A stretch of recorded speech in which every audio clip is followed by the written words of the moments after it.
आप सभी श्रोता मित्रों को मेरा हार्दिक नमस्कार। आइए आज मैं सुनाने जा रही हूँ मुंशी प्रेमचंद जी की कहानी ढपोर शंख। तो सुनते हैं कहानी ढपोर शंख।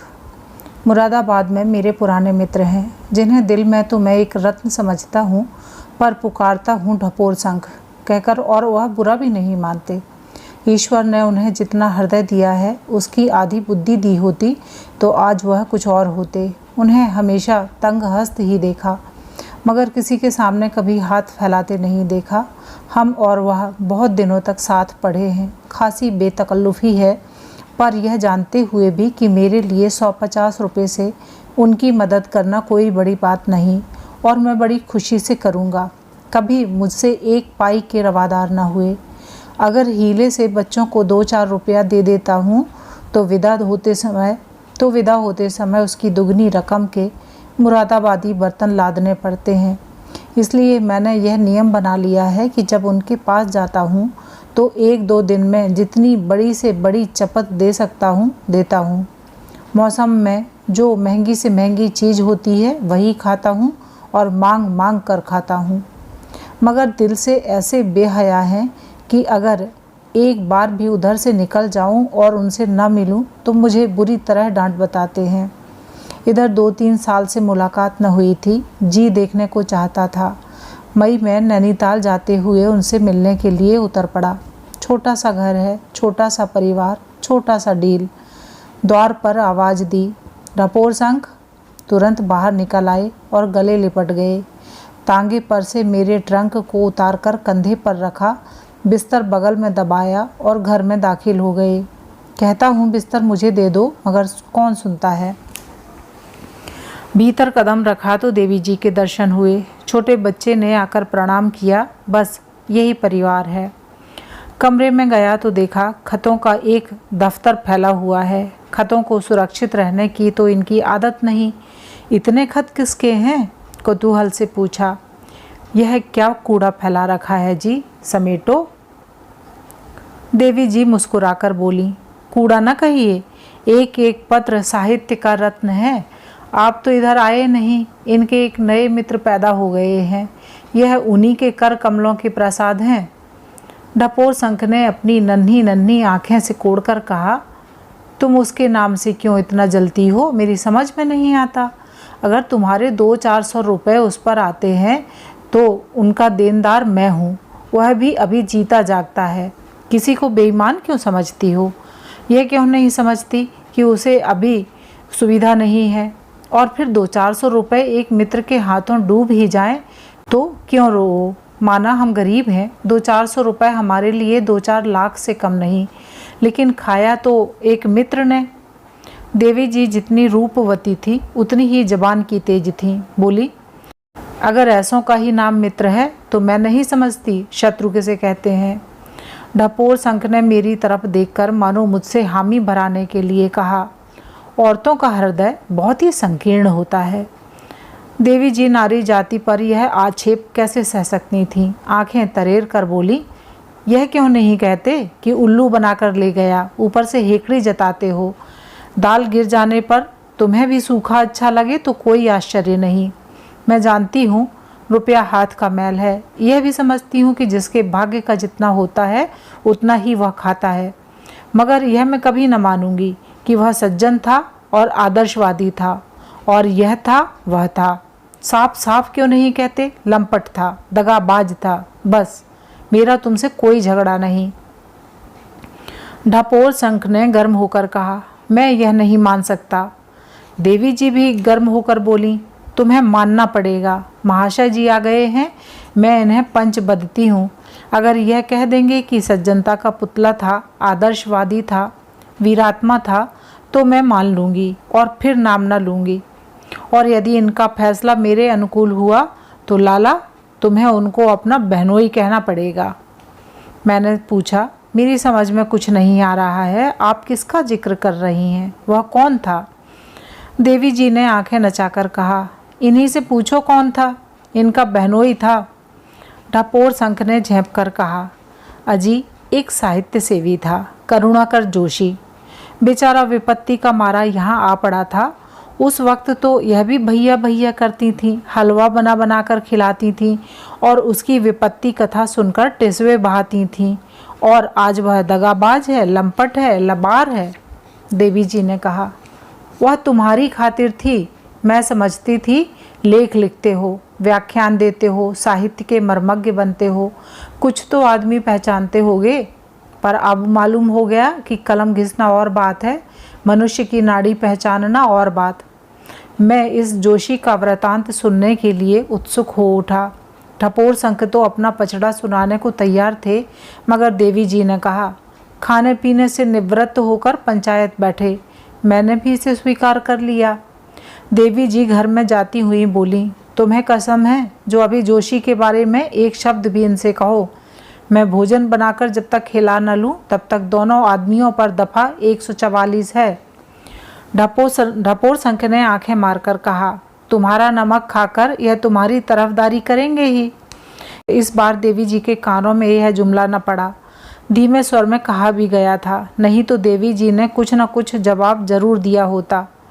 देवी जी चूल्हा जला चुकी और ढपोर संख उनकी ओर से निश्चिंत हो गए तो मुझसे बोले, जब तक वह रसोई में है मैं संक्षेप में तुम्हें वह वृतांत सुना दूं। मैंने धर्म की आड़ लेकर कहा, नहीं भाई, मैं पंच बनाया गया हूँ और इस विषय में कुछ न सुनूंगा, उन्हें आ जाने दो। मुझे भय है कि तुम उन्हीं का सब फैसला दोगे और फिर वह मेरा घर में रहना अपाढ़ कर देगी। मैंने ढाढ़स दिया, यह आप कैसे कह सकते हैं, मैं क्या फैसला करूँगा? मैं तुम्हें जानता जो हूँ, तुम्हारी अदालत में औरतों के सामने मर्द कभी जीत ही नहीं सकता। तो क्या चाहते हो, तुम्हारी डिग्री कर दूँ? क्या दोस्ती का इतना हक भी नहीं अदा कर सकते? अच्छा लो, तुम्हारी जीत होगी, चाहे गालियाँ ही क्यों न मिलें। खाते पीते दोपहर हो गई, रात का जागा था, सोने की इच्छा हो रही थी, पर देवी जी कब मानने वाली थीं।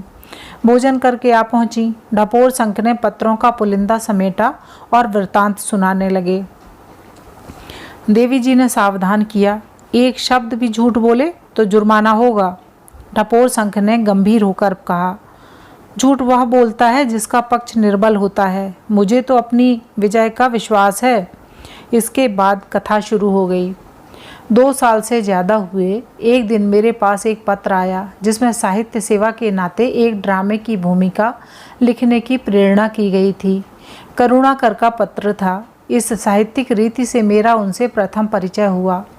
साहित्यकारों की इस जमाने में जो दुर्दशा है उसका अनुभव कर चुका हूँ और करता रहता हूँ, और यदि भूमिका तक बात रहे तो उनकी सेवा करने में पशोपेष्ट नहीं होता। मैंने तुरंत जवाब दिया, आप ड्रामा भेज दीजिए। 1 सप्ताह में ड्रामा आ गया, पर अब के पत्र में भूमिका लिखने ही की कोई प्रकाशक ठीक कर देने की भी प्रार्थना की गई थी। मैं प्रकाशकों के झंझट में नहीं पड़ता। 2-1 बार पढ़कर कई मित्रों को जानी दुश्मन बना चुका हूँ। मैंने ड्रामे को पढ़ा, उस पर भूमिका लिखी और हस्तलिपि लौटा दी। ड्रामा मुझे सुंदर मालूम हुआ, इसलिए भूमिका भी प्रशंसात्मक थी। कितनी ही पुस्तकों की भूमिका लिख चुका हूँ, कोई नई बात न थी, पर अब की भूमिका लिखकर पिंड न छूटा। 1 सप्ताह के बाद एक लेख आया कि इसे अपनी पत्रिका में प्रकाशित कर दीजिए। ढपोर संख एक पत्रिका के संपादक हैं। इसे गुण कहिए या दोष, मुझे दूसरों पर विश्वास बहुत जल्द आ जाता है, और जब किसी लेखक का मामला हो तो मेरी विश्वास क्रिया और भी तीव्र हो जाती है।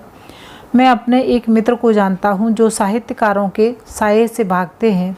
वह खुद निपुण लेखक हैं, बड़े ही सज्जन हैं, बड़े ही जिंदा दिल। अपनी शादी करके लौटने पर जब रास्ते में मुझसे भेंट हुई, कहा, आपकी मिठाई रखी हुई है, भिजवा दूंगा। पर वह मिठाई आज तक ना आई। हालांकि अब ईश्वर की दया से विवाह तरु में फल भी लग गए, लेकिन खैर, मैं साहित्य सेवियों से इतना चौकन्ना नहीं रहता। इन पत्रों में इतनी विनय, इतना आग्रह, इतनी भक्ति होती थी कि मुझे जोशी के बिना साक्षात्कार के ही स्नेह हो गया। मालूम हुआ एक बड़े बाप का बेटा है, घर से इसीलिए निर्वासित है कि उसके चाचा दहेज की लंबी रकम लेकर उसका विवाह करना चाहते थे। यह उसे मंजूर न हुआ। इस पर चाचा ने घर से निकाल दिया। बाप के पास गया। बाप आदर्श भ्रात भक्त था। उसने चाचा के फैसले की अपील न सुनी। ऐसी दशा में सिद्धांत का मारा युवक सिवाय घर से बाहर निकल भागने के और क्या करता। यों वन वन के पत्ते तोड़ता, द्वार द्वार ठोकरें खाता। वह ग्वालियर आ गया था। उस पर मंदाग्नि का रोगी, जीर्ण ज्वर से ग्रस्त। आप ही बतलाइए, ऐसे आदमी से क्या सहानुभूति न होती। फिर जब एक आदमी आपको प्रिय भाई साहब लिखता है, अपने मनोरहस्य आपके सामने खोल कर रखता है, विपत्ति में भी धैर्य और पुरुषार्थ को हाथ से नहीं छोड़ता, कड़े से कड़ा परिश्रम करने को तैयार है, तो यदि आप में सौजन्य का अणु मात्र भी है तो आप उसकी मदद ज़रूर करेंगे। अच्छा, अब फिर ड्रामे की तरफ आइए। कई दिनों बाद जोशी का पत्र प्रयाग से आया। वह वहाँ के एक मासिक पत्रिका के संपादकीय विभाग में नौकर हो गया था। यह पत्र पाकर मुझे कितना संतोष और आनंद हुआ कह नहीं सकता। कितना उद्यमशील आदमी है, उसके प्रति मेरा स्नेह और भी प्रगाढ़ हो गया। पत्रिका का स्वामी संपादक सख्ती से पेश आता था। जरा सी देर हो जाने पर दिन भर की मजदूरी काट लेता था। बात बात पर घुड़कियाँ जमाता था, पर यह सत्याग्रही वीर सब कुछ सहकर भी अपने काम में लगा रहता था। अपना भविष्य बनाने का ऐसा अवसर पाकर वह उसे कैसे छोड़ देता। यह सारी बातें स्नेह और विश्वास को बढ़ाने वाली थीं। एक आदमी को कठिनाइयों का सामना करते देखकर किसे उससे प्रेम न होगा, गर्व न होगा। प्रयाग में वह ज़्यादा न ठहर सका। उसने मुझे लिखा, मैं सब कुछ झेलने को तैयार हूँ, भूखों मरने को तैयार हूँ, पर आत्मसम्मान में दाग नहीं लगा सकता, कुवचन नहीं सह सकता। ऐसा चरित्र यदि आप पर प्रभाव न डाल सके तो मैं कहूँगा आप चालाक चाहे जितने हों पर हृदय शून्य हैं। एक सप्ताह के बाद प्रयाग से फिर पत्र आया। यह व्यवहार मेरे लिए असह्य हो गया। आज मैंने इस्तीफा दे दिया। यह न समझिए कि मैंने हल्के दिल से लगी लगाई रोजी छोड़ दी। मैंने वह सब किया जो मुझे करना चाहिए था, यहाँ तक कि कुछ कुछ वह भी किया जो मुझे न करना चाहिए था, पर आत्मसम्मान का खून नहीं कर सकता। अगर यह कर सकता तो मुझे घर छोड़कर निकलने की क्या आवश्यकता थी। मैंने बम्बई जाकर अपनी किस्मत आजमाने का निश्चय किया है। मेरा दृढ़ संकल्प है कि अपने घर वालों के सामने हाथ न फैलाऊंगा, उनसे दया की भिक्षा न मानूंगा। मुझे कुलीगिरी करनी मंजूर है, टोकरी ढोना मंजूर है, पर अपनी आत्मा को कलंकित नहीं कर सकता। मेरी श्रद्धा और बढ़ गई। यह व्यक्ति अब मेरे लिए केवल ड्रामा का चरित्र न था, जिसके सुख से सुखी और दुख से दुखी होने पर भी हम दर्शक ही रहते हैं। वह अब मेरे इतने निकट पहुंच गया था कि उस पर आघात होते देखकर मैं उसकी रक्षा करने को तैयार था। उसे डूबते देखकर पानी में कूदने से भी न हिचकता। मैं बड़ी उत्कंठा से उसके बम्बई से आने वाले पत्र का इंतजार करने लगा। छठे दिन पत्र आया। वह बम्बई में काम खोज रहा था। लिखा था, घबराने की कोई बात नहीं है, मैं सब कुछ झेलने को तैयार हूँ। 2-2, 4-4 दिन के अंतर से कई पत्र आए। वह वीरों की भांति कठिनाइयों के सामने कमर कसे खड़ा था। हालांकि 3 दिन से उसे भोजन न मिला था। ओह, कितना ऊंचा आदर्श है, कितना उज्जवल चरित्र। मैं समझता हूँ मैंने उस समय बड़ी कृपणता की। मेरी आत्मा ने मुझे धिक्कारा। यह बेचारा इतने कष्ट उठा रहा है और तुम बैठे देख रहे हो। क्यों उसके पास कुछ रुपए नहीं भेजते? मैंने आत्मा के कहने पर अमल न किया, पर अपनी बेदर्दी पर खिन्न अवश्य था। जब कई दिन की बेचैनी भरे हुए इंतजार के बाद यह समाचार आया कि वह एक साप्ताहिक पत्र के संपादकीय विभाग में जगह पा गया है, तो मैंने आराम की सांस ली और ईश्वर को सच्चे दिल से धन्यवाद दिया। साप्ताहिक में जोशी के लेख निकलने लगे। उन्हें पढ़कर मुझे गर्व होता था। कितने सजीव, कितने विचार से भरे लेख थे। उसने मुझसे भी लेख मांगे, पर मुझे अवकाश न था। क्षमा मांगी। हालांकि इस अवसर पर उसको प्रोत्साहन न देने पर मुझे बड़ा खेद होता था, लेकिन शायद बाधाएं हाथ धोकर उसके पीछे पड़ी थीं। पत्र के ग्राहक कम थे। चंदे और डोनेशन से काम चलता था। रुपए हाथ आ जाते तो कर्मचारियों को थोड़ा थोड़ा मिल जाता, नहीं आसरा लगाए काम करते रहते। इस दशा में गरीब ने 3 महीने काटे होंगे। आशा थी 3 महीने का हिसाब होगा तो अच्छी रकम हाथ लगेगी, मगर वहाँ सूखा जवाब मिला। स्वामी ने टाट उलट दिया। पत्र बंद हो गया और कर्मचारियों को अपना समूह लिए विदा होना पड़ा। स्वामी की सज्जनता में संदेह नहीं, लेकिन रुपए कहाँ से लाता? सज्जनता के नाते लोग आधे वेतन पर काम कर सकते थे, लेकिन पेट बांधकर काम करना कब मुमकिन था? और फिर बम्बई का खर्च। बेचारे जोशी को फिर ठोकरें खानी पड़ी। मैंने खत पढ़ा तो बहुत दुख हुआ। ईश्वर ने मुझे इस योग्य न बनाया, नहीं बेचारा क्यों पेट के लिए यों मारा मारा फिरता। अब की बार बहुत हैरान न होना पड़ा। किसी मिल में गांठों पर नंबर लिखने का काम मिल गया। 1 रुपया रोज मजूरी थी। बम्बई में 1 रुपया इधर के 4 आने बराबर समझो। कैसे उसका काम चलता था ईश्वर ही जाने। कई दिन के बाद एक लंबा पत्र आया। एक जर्मन एजेंसी उसे रखने पर तैयार थी, अगर तुरंत 100 रुपये की जमानत दे सके। एजेंसी यहाँ की फौजों में जूते, सिगार, साबुन आदि सप्लाई करने का काम करती थी। अगर यह जगह मिल जाती तो उसके दिन आराम से कटने लगते। लिखा था, अब जिंदगी से तंग आ गया हूँ। हिम्मत ने जवाब दे दिया, आत्महत्या करने के सिवा और कोई उपाय नहीं सूझता। केवल माता जी की चिंता है, रो रो कर प्राण दे देंगी। पिताजी के साथ उन्हें शारीरिक सुखों की कमी नहीं, पर मेरे लिए उनकी आत्मा तड़पती रहती है।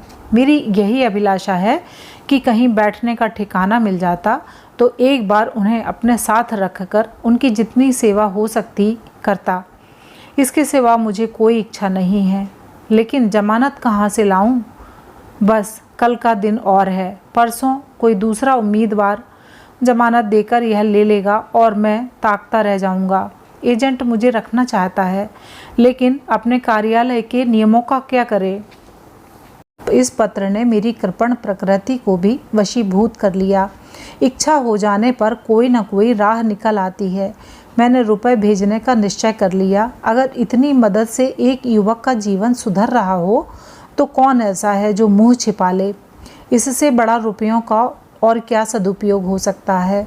हिंदी में कलम घिसने वालों के पास इतनी बड़ी रकम जरा मुश्किल से ही निकलती, पर संयोग से उस वक्त मेरे कोष में रुपए मौजूद थे। मैं इसके लिए अपनी कृपणता का ऋणी हूँ। देवी जी की सलाह ली, वह बड़ी खुशी से राजी हो गईं। हालांकि अब सारा दोष मेरे ही सर मढ़ा जाता है। कल रुपयों का पहुँचना आवश्यक था, नहीं तो अवसर हाथ से निकल जाएगा। मनी ऑर्डर 3 दिन में पहुँचेगा। तुरंत तार घर गया और तार से रुपए भेज दिए। जिसने बरसों की कतर ब्योंत के बाद इतने रुपए जोड़े हों और जिसे भविष्य भी अभाव में ही दिखता हो, वही उस आनंद का अनुभव कर सकता है जो इस समय मुझे हुआ। सेठ अमीर चंद को 10 लाख का दान करके भी इतना आनंद न हुआ होगा। दिया तो मैंने ऋण समझकर ही, पर वह दोस्ती का ऋण था जिसका अदा होना स्वप्न का यथार्थ होना है। उस पत्र को मैं कभी न भूलूंगा, जो धन्यवाद के रूप में चौथे दिन मुझे मिला। कैसे सच्चे उद्गार थे। एक एक शब्द अनुग्रह में डूबा हुआ। मैं उसे साहित्य की एक चीज़ समझता हूँ। देवी जी ने चुटकी ली। 100 रुपये में उसे बहुत अच्छा पत्र मिल सकता है। ढपोर संख ने कुछ जवाब न दिया। कथा कहने में तन्मय थे। बम्बई में वह किसी प्रसिद्ध स्थान पर ठहरा था। केवल नाम और पोस्ट बॉक्स लिखने ही से उसे पत्र मिल जाता था। वहाँ से कई पत्र आए। वह प्रसन्न था। देवी जी बोली, प्रसन्न क्यों ना होता? कंपे में एक चिड़िया जो फंस गई थी। ढपोर संख ने चिढ़कर कहा, या तो मुझे कहने दो या तुम कहो, बीच में मत बोलो।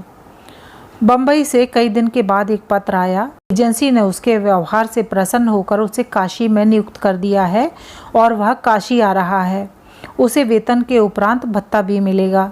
काशी में उसके एक मौसा थे जो वहाँ के प्रसिद्ध डॉक्टर थे, पर वह उनके घर न उतरकर अलग ठहरा। इससे उसके आत्मसम्मान का पता चलता है। मगर 1 महीने में काशी से उसका जी भर गया। शिकायत से भरे पत्र आने लगे। सुबह से शाम तक फौजी आदमियों की खुशामद करनी पड़ती है। सुबह का गया गया 10 बजे रात को घर आता हूँ। उस वक्त अकेला अंधेरा घर देखकर चित्त दुख से भर जाता है। किससे बोलूँ, किससे हंसूँ? बाजार की पूरियाँ खाते खाते तंग आ गया हूँ। मैंने समझा था अब कुछ दिन चैन से कटेंगे, लेकिन मालूम होता है अभी किस्मत में ठोकरें खाना लिखा है। मैं इस तरह जीवित नहीं रह सकता। रात रात भर पड़ा रोता रहता हूँ। आदि मुझे इन पन्नों में वह अपने आदर्श से गिरता हुआ मालूम हुआ। मैंने उसे समझाया, लगी रोजी न छोड़े, काम किए जाओ। जवाब आया, मुझसे अब यहाँ नहीं रहा जाता, फौजियों का व्यवहार असह्य है। फिर मैनेजर साहब मुझे रंगून भेज रहे हैं और रंगून जाकर मैं बच नहीं सकता। मैं कोई साहित्यिक काम करना चाहता हूँ, कुछ दिन आपकी सेवा में रहना चाहता हूँ। मैं इस पत्र का जवाब देने जा ही रहा था कि फिर पत्र आया, मैं कल देहरादून एक्सप्रेस से आ रहा हूँ। दूसरे दिन वह आ पहुँचा। दुबला सा आदमी, सांवला रंग, लंबा मुँह, बड़ी बड़ी आँखें, अंग्रेजी वेश, साथ में कई चमड़े के ट्रंक, एक सूटकेस, एक होलडाल। मैं तो उसका ठाठ देखकर दंग रह गया। देवी जी ने टिप्पणी की, फिर भी तो न चेते। मैं समझा था गाढ़े का कुर्ता, चप्पल, ज़्यादा से ज़्यादा फाउंटेन पेन वाला आदमी होगा, मगर यह महाशय तो पूरे साहब बहादुर निकले। मुझे इस छोटे से घर में उन्हें ठहराते हुए संकोच हुआ। देवी जी से बिना बोले न रहा गया। आते ही श्री चरणों पर सिर तो रख दिया, अब और क्या चाहते थे। ढपोर संख आपकी मुस्काए, देखो श्यामा, बीच बीच में टोको मत। अदालत की प्रतिष्ठा यह कहती है कि अभी चुपचाप सुनती जाओ, जब तुम्हारी बारी आए तो जो चाहे कहना। फिर सिलसिला शुरू हुआ। था तो दुबला पतला मगर बड़ा फुर्तीला, बातचीत में बड़ा चतुर। एक जुमला अंग्रेजी बोलता, एक जुमला हिंदी, और हिंदी अंग्रेजी की खिचड़ी, जैसे सब लोग बोलते हैं। बातचीत शुरू हुई। आपके दर्शनों की बड़ी इच्छा थी। मैंने जैसा अनुमान किया था वैसा ही आपको देखा। बस अब मालूम हो रहा है कि मैं भी आदमी हूँ। इतने दिनों तक कैदी था। मैंने कहा, तो क्या इस्तीफा दे दिया? नहीं, अभी तो छुट्टी लेकर आया हूँ। अभी इस महीने का वेतन भी नहीं मिला। मैंने लिख दिया है यहाँ के पते भेज दे। नौकरी तो अच्छी है मगर काम बहुत करना पड़ता है और मुझे कुछ लिखने का अवसर नहीं मिलता। खैर, रात को मैंने इसी कमरे में उन्हें सुलाया। दूसरे दिन यहाँ से एक होटल में प्रबंध कर दिया। होटल वाले पेशगी रुपए ले लेते हैं। जोशी के पास रुपए न थे, मुझे 30 रुपए देने पड़े। मैंने समझा इसका वेतन तो आता ही होगा, ले लूँगा। यहाँ मेरे एक माथुर मित्र हैं, उनसे भी मैंने जोशी का जिक्र किया था। उसके आने की खबर पाते ही होटल दौड़े। दोनों में दोस्ती हो गई। जोशी 2-3 बार दिन में एक बार रात को जरूर आते और खूब बातें करते। देवी जी उनको हाथों पर लिए रहती। कभी उनके लिए पकौड़ियाँ बन रही हैं, कभी हलवा। जोशी हरफन मौला था। गाने में कुशल, हारमोनियम में निपुण, इंद्रजाल के करतब दिखलाने में कुशल, सालन अच्छा पकाता था। देवी जी को गाना सीखने का शौक़ पैदा हो गया। उसे म्यूज़िक मास्टर बना लिया। देवी जी लाल मुँह करके बोली, तो क्या मुफ्त में हलवा, पकौड़ियाँ और पान बना कर खिलाती थी? 1 महीना गुजर गया पर जोशी का वेतन ना आया। मैंने पूछा भी नहीं। सोचा अपने दिल में समझेगा, अपने होटल वालों का तकाजा कर रहे हैं।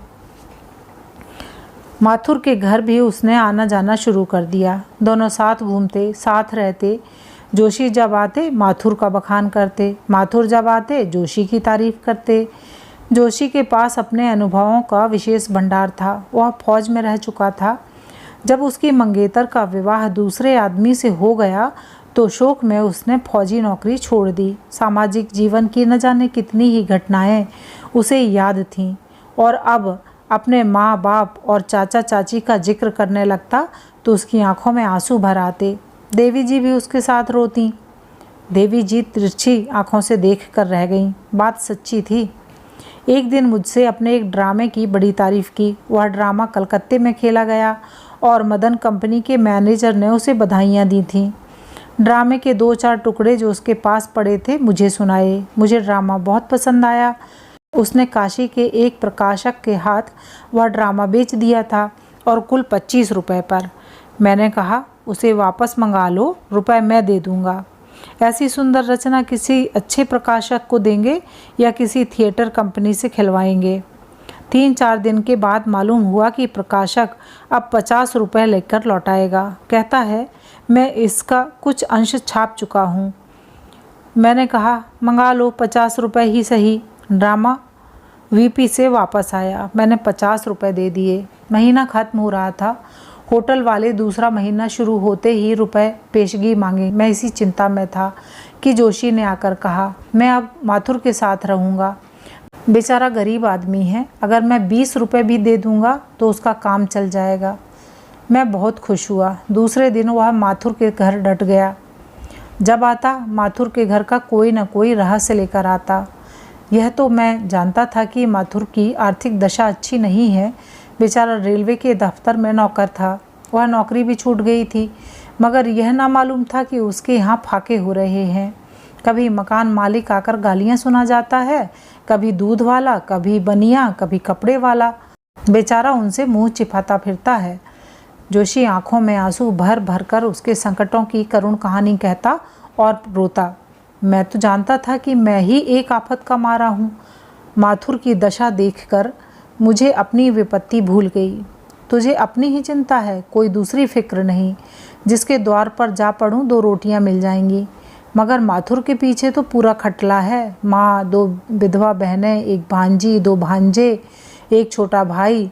इतने बड़े परिवार के लिए 50 रुपये तो केवल रोटी दाल के लिए चाहिए। माथुर सच्चा वीर है, देवता है, जो इतने बड़े परिवार का पालन कर रहा है। वह अपने लिए नहीं, माथुर के लिए दुखी था। देवी जी ने टीका की।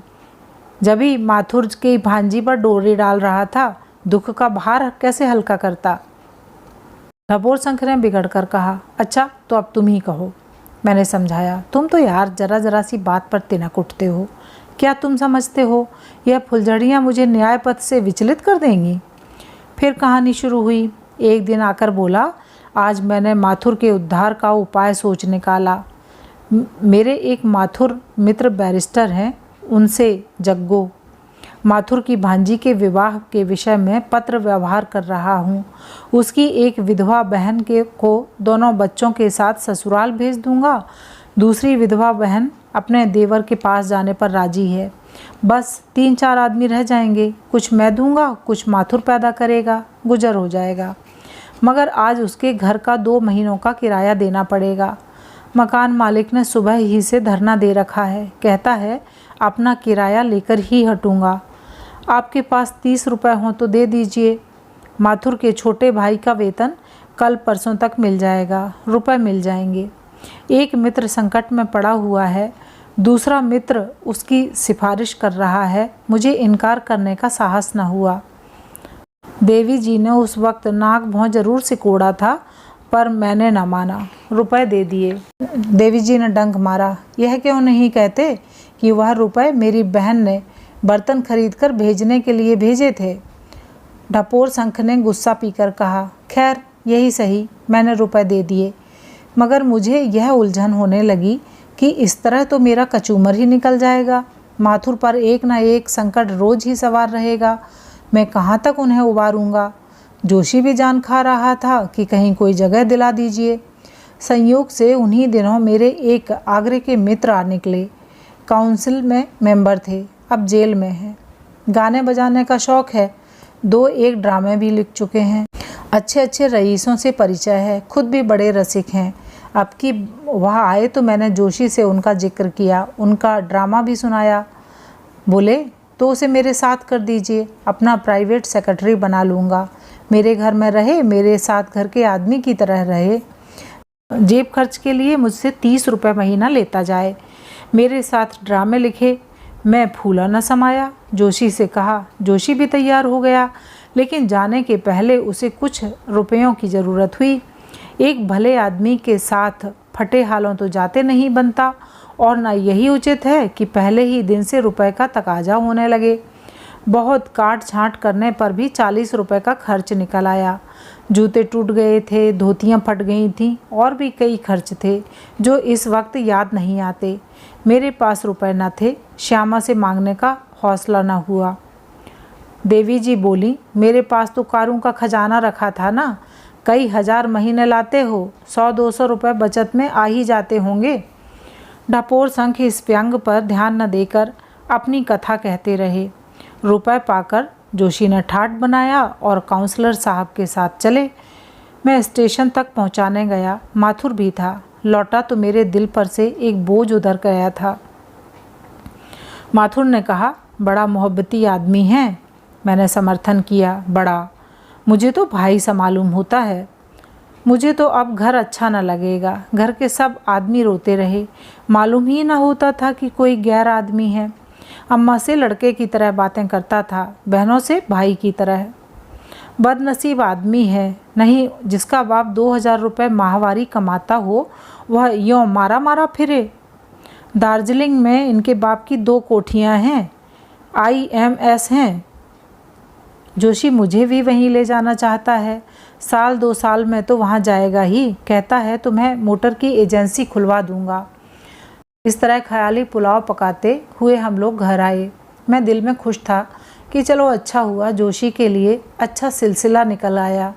मुझे यह आशा भी बन चली कि अब कि उसको वेतन मिलेगा तो मेरे रुपए देगा, 4-5 महीने में चुकता कर देगा। हिसाब लगाकर देखा तो अच्छी खासी रकम हो गई थी। मैंने दिल में समझा यह भी अच्छा ही हुआ, यूँ जमा करता तो कभी जमा न होते, इस बहाने से किसी तरह जमा तो हो गए। मैंने यह सोचा था कि अपने मित्र से जोशी के वेतन के रुपए पेशगी क्यों न ले लूं, कह दूं उसके वेतन से महीने महीने काटते रहिएगा।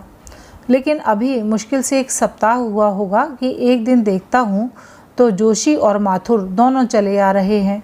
मुझे भय हुआ कहीं जोशी जी फिर तो नहीं छोड़ आए, लेकिन शंका को दबाता हुआ बोला, कहो भाई कब आए, मज़े में तो हो? जोशी ने बैठकर एक सिगार जलाते हुए कहा, बहुत अच्छी तरह हूँ। मेरे बाबू साहब बड़े ही सज्जन आदमी हैं। मेरे लिए अलग एक कमरा खाली करा दिया है, साथ ही खिलाते हैं, बिल्कुल भाई की तरह रखते हैं। आजकल किसी काम से दिल्ली गए हैं। मैंने सोचा यहाँ पड़े पड़े क्या करूँ, तब तक आप ही लोगों से मिलता आऊँ। चलते वक्त बाबू साहब ने मुझसे कहा था मुरादाबाद से थोड़े से बर्तन लेते आना, मगर शायद उन्हें रुपए देने की याद नहीं रही। मैंने उस वक्त मांगना भी उचित न समझा। आप एक 50 रुपये दे दीजिएगा, मैं परसों तक आऊँगा और वहाँ से जाते ही जाते भिजवा दूँगा। आप तो जानते हैं रुपए के मामले में वे कितने खरे हैं। मैंने ज़रा रुखाई के साथ कहा, रुपए तो इस वक्त मेरे पास नहीं हैं। देवी जी ने टिप्पणी की, क्यों झूठ बोलते हो, तुमने रुखाई से कहा था कि रुपए नहीं हैं। ढपोर संख ने कहा, और क्या चिकनाई के साथ कहा था? देवी जी, तो फिर कागज़ के रुपए क्यों दे दिए थे, बड़ी रुखाई करने वाले? ढपोर संख, अच्छा साहब मैंने हंसकर रुपए दिए थे, अब खुश हुई? तो भाई मुझे बुरा तो लगा, लेकिन अपने सज्जन मित्र का वास्ता था। मेरे ऊपर बेचारे बड़ी कृपा रखते हैं। मेरे पास पत्रिका का कागज़ खरीदने के लिए 50 रुपये रखे हुए थे, वह मैंने जोशी को दे दिए। शाम को माथुर ने आकर कहा, जोशी तो चले गए, कहते थे बाबू साहब का तार आ गया है। बड़ा उदार आदमी है, मालूम ही नहीं होता कोई बाहरी आदमी है। स्वभाव भी बालकों सा है। भांजी की शादी तय करने को कहते थे। लेन देन का तो कोई जिक्र है ही नहीं, पर कुछ नज़र तो देनी ही पड़ेगी। बैरिस्टर साहब जिनसे विवाह हो रहा है दिल्ली के रहने वाले हैं, उनके पास जाकर नज़र देनी होगी। जोशी जी चले जाएंगे। आज मैंने रुपए भी दे दिए। चलिए, एक बड़ी चिंता सिर से टली। मैंने पूछा, रुपए तो तुम्हारे पास ना होंगे? माथुर ने कहा, रुपए कहाँ थे साहब, एक महाजन से स्टाम्प लिख कर लिए, 2 रुपए सैकड़े सूद पर। देवी जी ने क्रोध भरे स्वर में कहा, मैं तो उस दुष्ट को पा जाऊं तो मुंह नोच लूं। पिशाच ने इस गरीब को भी न छोड़ा। ढपोर संख बोला, यह क्रोध तो आपको अब आ रहा है ना, तब तो आप भी समझती थीं कि जोशी दया और धर्म का पुतला है। देवी जी ने विरोध किया, मैंने उसे पुतला पुतली कभी नहीं समझा। हाँ, तुम्हारी तकलीफ़ों के भुलावे में पड़ जाती थी। ढपोर संख, तो साहब इस तरह कोई 2 महीने गुजरे। इस बीच में भी जोशी 2-3 बार आए, मगर मुझसे कुछ मांगा नहीं। हाँ, अपने बाबू साहब के संबंध में तरह तरह की बातें की, जिनसे मुझे 2-4 गल्प लिखने की सामग्री मिल गई। मई का महीना था। एक दिन प्रातःकाल जोशी आ पहुँचे। मैंने पूछा तो मालूम हुआ उनके बाबू साहब नैनीताल चले गए। इन्हें भी लिए जाते थे, पर उन्होंने हम लोगों के साथ रहना अच्छा समझा और चले आए। देवी जी ने फुलझड़ी छोड़ी। कितना त्यागी था बेचारा, नैनीताल की बाहर छोड़कर यहाँ गर्मी में प्राण देने चला आया। ढपोर संख ने उसकी ओर कुछ ध्यान न देकर कहा, मैंने पूछा, कोई नई बात तो नहीं हुई वहाँ? जोशी ने हंसकर कहा, भाग्य में तो नई नई विपत्तियाँ लिखी हैं, उनसे कैसे जान बच सकती है। आपकी भी एक नई विपत्ति सिर पड़ी। यह कहिए, आपका आशीर्वाद था, जान बच गई, नहीं तो अब तक जमुना जी में बहा चला जाता होता। एक दिन जमुना किनारे सैर करने चला गया। वहाँ तैराकी का मैच था। बहुत से आदमी तमाशा देखने आए हुए थे। मैं भी एक जगह खड़ा होकर देखने लगा। मुझसे थोड़ी दूर पर एक और महाशय एक युवती के साथ खड़े थे। मैंने बातचीत की तो मालूम हुआ मेरी ही बिरादरी के हैं।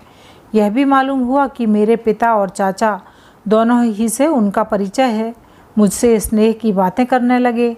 तुम्हें इस तरह ठोकरें खाते तो बहुत दिन हो गए, क्यों नहीं चले जाते अपने माँ बाप के पास? माना कि उनका लोक व्यवहार तुम्हें पसंद नहीं, लेकिन माता पिता का पुत्र पर कुछ न कुछ अधिकार तो होता है। तुम्हारी माता जी को कितना दुख हो रहा होगा। सहसा एक युवक किसी तरफ से आ निकला और वृद्ध महाशय तथा युवती को देखकर बोला, आपको शर्म नहीं आती कि आप अपनी युवती कन्या को इस तरह मेले में लिए खड़े हैं? वृद्ध महाशय का मुंह जरा सा निकल आया और युवती तुरंत घूंघट निकालकर पीछे हट गई। मालूम हुआ कि उसका विवाह इसी युवक से ठहरा हुआ है। वृद्ध उदार सामाजिक विचारों के आदमी थे, पर्दे के कायल न थे। युवक वयस में युवक होकर भी खूसट विचारों का आदमी था, पर्दे का कट्टर पक्षपाती। वृद्ध थोड़ी देर तक तो अपराधी भाव से बातें करते रहे, पर युवक प्रति क्षण गर्म हो जाता था। आखिर बूढ़े बाबा भी तेज हुए। युवक ने आंखें निकाल कर कहा, मैं ऐसी निर्लज्जा से विवाह करना अपने लिए अपमान की बात समझता हूँ।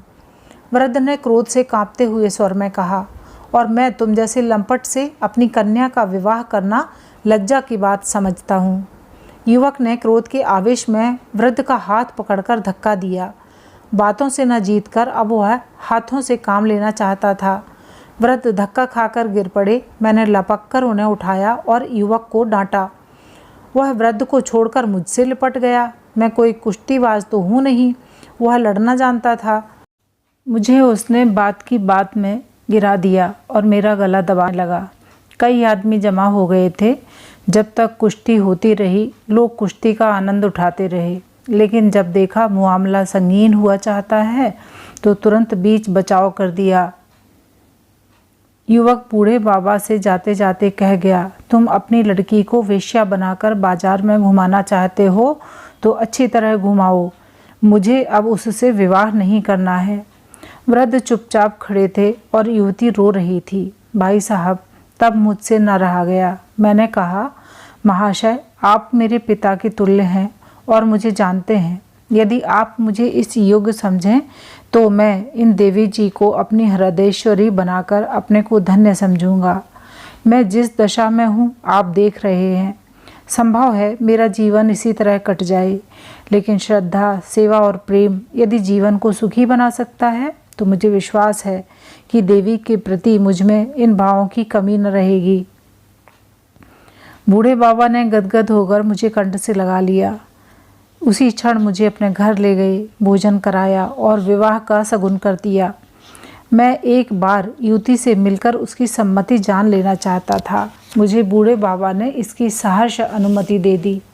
युवती से मिलकर मुझे ज्ञात हुआ कि वह रमणियों में रत्न है। मैं उसकी बुद्धिमत्ता देखकर चकित हो गया। मैंने अपने मन में जिस सुंदरी की कल्पना की थी वह उससे हूबहू मिलती थी। मुझे उतनी ही देर में विश्वास हो गया कि मेरा जीवन उसके साथ सुखी होगा। मुझे अब आशीर्वाद दीजिए। युवती आपकी पत्रिका बराबर पढ़ती है और आपसे बड़ी श्रद्धा है। जून में विवाह होना निश्चित हुआ है। मैंने स्पष्ट कह दिया, मैं जेवर कपड़े नाम मात्र को लाऊंगा, ना कोई धूमधाम ही करूंगा। वृद्ध ने कहा, मैं तो स्वयं यही कहने वाला था। मैं कोई तैयारी नहीं चाहता, न धूमधाम की मुझे इच्छा है। जब मैंने आपका नाम लिया कि वह मेरे बड़े के तुल्य हैं तो वह बहुत प्रसन्न हुए। आपके लेखों को वह बड़े आदर से देखते हैं। मैंने कुछ खिन्न होकर कहा, यह तो सब कुछ है, लेकिन इस समय तुम्हें विवाह करने की सामर्थ्य भी नहीं है, और जो कुछ न हो 50 रुपए की बंधी हुई आमदनी तो होनी ही चाहिए। जोशी ने कहा, भाई साहब, मेरा उद्धार विवाह ही से होगा। मेरा घर से निकलने का कारण भी विवाह ही था और घर वापस जाने का कारण भी विवाह ही होगा। जिस समय प्रमिला हाथ बांधे हुए जाकर पिताजी के चरणों पर गिर पड़ेगी, उनका पाषाण हृदय भी पिघल जाएगा। समझेंगे विवाह तो हो ही चुका, अब वधू पर क्यों जुल्म किया जाए। जब उसे आश्रय मिल जाएगा तो मुझे झक मार कर बुलाएंगे। मैं इसी जिद पर घर से निकला था कि अपना विवाह अपने इच्छानुसार बिना कुछ लिए दिए करूँगा, और वह मेरी प्रतिज्ञा पूरी हुई जा रही है। प्रमिला इतनी चतुर है कि वह मेरे घर वालों को चुटकियों में मना लेगी। मैंने तखमीना लगा लिया है, कुल 300 रुपये खर्च होंगे और यह 300-400 रुपये मुझे ससुराल से मिलेंगे। मैंने सोचा है प्रमिला को पहले यहीं लाऊंगा, यहीं से वह मेरे घर पत्र लिखेगी और आप देखिएगा तीसरे ही दिन चाचा साहब गहनों की पिटारी लिए आ पहुँचेंगे। विवाह हो जाने पर वह कुछ नहीं कर सकते, इसलिए मैंने विवाह की खबर नहीं दी। मैंने कहा मेरे पास तो अभी कुछ भी नहीं है भाई, मैं 300 रुपये कहाँ से लाऊंगा। जोशी ने कहा 300 रुपये नकद थोड़े ही लगेंगे, कोई 100 रुपये के कपड़े लगेंगे, 100 रुपये की 2-1 सुहाग की चीज़ें बनवा लूँगा और 100 रुपये राह खर्च समझ लीजिए। उनका मकान काशीपुर में है, वहीं से विवाह करेंगे। यह बंगाली सोनार जो सामने है, आपके कहने से 1 सप्ताह के वादे पर जो जो चीज़ें मांगूंगा दे देगा। बजाज भी आपके कहने से दे देगा। नकद मुझे कुल 100 रुपये की ज़रूरत पड़ेगी और ज्यों ही उधर से लौटा त्यों ही दे दूंगा। बारात में आप और माथुर के सिवा कोई तीसरा आदमी ना होगा। आपको मैं कष्ट नहीं देना चाहता, लेकिन जिस तरह आपने मुझे भाई समझकर सहायता दी है, उसी तरह एक बार और दीजिए। मुझे विश्वास था कि आप इस शुभ कार्य में आपत्ति न करेंगे, इसलिए मैंने वचन दे दिया। अब तो आपको यह डोंगी पार लगानी ही पड़ेगी। देवी जी बोली, मैं कहती थी उसे 1 पैसा मत दो, कह दो तुम्हारी शादी विवाह के झंझट में नहीं पड़ते। ढपोर संख ने कहा, हाँ तुमने अब की बार जरूर समझाया, लेकिन मैं क्या करता। शादी का मामला, उस पर उसने मुझे भी घसीट लिया था। अपनी इज्जत का कुछ तो ख्याल करना ही पड़ता है। देवी जी ने मेरा लिहाज किया और चुप हो गईं। अब मैं इस वृतांत को न बढ़ाऊंगा। सारांश यह है कि जोशी ने ढपोर संख के मत्थे 100 रुपये के कपड़े और 100 रुपये से ऊपर के गहनों का बोझ लादा। बेचारे ने एक मित्र से 100 रुपये उधार लेकर उसके सफ़र खर्च को दिया। खुद ब्याह में शरीक हुए। ब्याह में खासी धूमधाम रही। कन्या के पिता ने मेहमानों का आदर सत्कार खूब किया। उन्हें जल्दी थी, इसलिए वह खुद तो दूसरे ही दिन चले आए। माथुर जोशी के साथ विवाह के अंत तक रहा। ढपोर संख को आशा थी कि जोशी ससुराल से रुपए पाते ही माथुर के हाथों भेज देगा या खुद लेता आएगा, मगर माथुर भी दूसरे दिन आ गए खाली हाथ। और यह खबर लो कि जोशी को ससुराल में कुछ भी हाथ नहीं लगा। माथुर से उन्हें अब मालूम हुआ कि लड़की से जमुना तट पर मिलने की बात सर्वथा निर्मूल थी। इस लड़की से जोशी बहुत दिनों तक पत्र व्यवहार कर रहा था। फिर तो ढपोर संख के कान खड़े हो गए। माथुर से पूछा, अच्छा यह बिल्कुल कल्पना थी उसकी? माथुर, जी हाँ। ढपोर, अच्छा तुम्हारी भांजी के विवाह का क्या हुआ? माथुर, अभी तो कुछ नहीं हुआ। ढपोर, मगर जोशी ने कई महीने तक तुम्हारी सहायता तो खूब की। माथुर, मेरी सहायता वह क्या करता? हाँ, दोनों जून भोजन भले कर लेता था। ढपोर, तुम्हारे नाम पर उसने मुझसे जो रुपए लिए थे वह तो तुम्हें दिए होंगे। माथुर, क्या मेरे नाम पर भी कुछ रुपए लिए थे? ढपोर, हाँ भाई, तुम्हारे घर का किराया देने के लिए ले तो गया था। माथुर, सरासर बेईमानी, मुझे उसने 1 पैसा भी नहीं दिया, उल्टे और एक महाजन से मेरे नाम पर 100 रुपयों का स्टाम्प लिखकर रुपए ले लिए। मैं क्या जानता था कि धोखा दे रहा है। संयोग से उसी वक्त आगरे से वह सज्जन आ गए जिनके पास जोशी कुछ दिनों रहा था। उन्होंने माथुर को देखकर पूछा, अच्छा आप अभी जिंदा हैं? जोशी ने तो कहा था माथुर मर गया है। माथुर ने हंसकर कहा, मेरे तो सिर में दर्द भी नहीं हुआ। ढपोर शंख ने पूछा। अच्छा, आपके मुरादाबादी बर्तन तो पहुंच गए? आगरा निवासी मित्र ने कुतूहल से पूछा। कैसे मुरादाबादी बर्तन? वही जो आपने जोशी की मार्फत मंगवाए थे। मैंने कोई चीज़ उसकी मार्फत नहीं मंगवाई। मुझे ज़रूरत होती तो आपको सीधा न लिखता। माथुर ने हंसकर कहा। तो यह रुपए भी उसने हजम कर लिए। आगरा निवासी मित्र बोला। मुझसे भी तो तुम्हारी मृत्यु के बहाने 100 रुपये लाया था। यह तो एक ही जालिया निकला। उफ, कितना बड़ा चकमा दिया है इसने। जिंदगी में यह पहला मौका है कि मैं यूँ बेवकूफ़ बना। बच्चा को पा जाऊं तो 3 साल को भिजवाऊं। कहाँ है आजकल? माथुर ने कहा, अभी तो ससुराल में है। ढपोर शंख का वृतांत समाप्त हो गया। जोशी ने उन्हीं को नहीं, माथुर जैसे और गरीब आगरा निवासी सज्जन जैसे घाघ को भी उल्टे छुरे से मोड़ा और अगर भंडा न फूट गया होता तो अभी न जाने कितने दिनों तक मोड़ता। उसकी इन मौलिक चालों पर मैं भी मुग्ध हो गया। बेशक अपने फन का उस्ताद है, छटा हुआ गुर्गा। देवी जी बोली, सुन ली आपने सारी कथा? मैंने डरते डरते कहा, हाँ सुन तो ली। अच्छा, तो अब आपका क्या फैसला है? पति की ओर इशारा करके। इन्होंने घोंघापन किया या नहीं? जिस आदमी को एक एक पैसे के लिए दूसरों का मुंह ताकना पड़े, वह घर के 500-600 रुपये इस तरह उड़ा दे, इसे आप उसकी सज्जनता कहेंगे या बेवकूफ़ी? अगर इन्होंने यह समझकर रुपए दिए होते कि पानी में फेंक रहा हूँ तो मुझे कोई आपत्ति न थी, मगर यह बराबर इस धोखे में डालते रहे कि वह घर का मालदार है और मेरे सब रुपए ही न लौटा देगा बल्कि और भी कितने सलूक करेगा।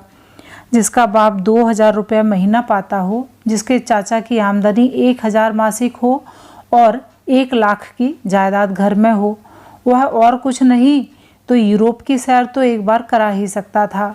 मैं अगर कभी मना भी करती तो आप बिगड़ जाते और उदारता का उपदेश देने लगते थे। यह मैं स्वीकार करती हूँ कि शुरू में मैं भी धोखे में आ गई थी, मगर पीछे से मुझे उसका संदेह होने लगा था और विवाह के समय तो मैंने जोर देकर कह दिया था कि अब 1 पाई भी ना दूंगी। पूछिए, झूठ कहती हूँ या सच? फिर अगर मुझे धोखा हुआ तो मैं घर में रहने वाली स्त्री हूँ, मेरा धोखे में आ जाना क्षम्य है, मगर यह जो लेखक, विचारक और उपदेशक बनते हैं, यह क्यों धोखे में आए? और जब मैंने समझाती थी तो यह क्यों अपने को बुद्धिमान का अवतार समझाकर मेरी बातों की उपेक्षा करते थे? देखिए, रू रियायत न कीजिएगा, नहीं मैं बुरी तरह खबर लूँगी। मैं निष्पक्ष न्याय चाहती हूँ।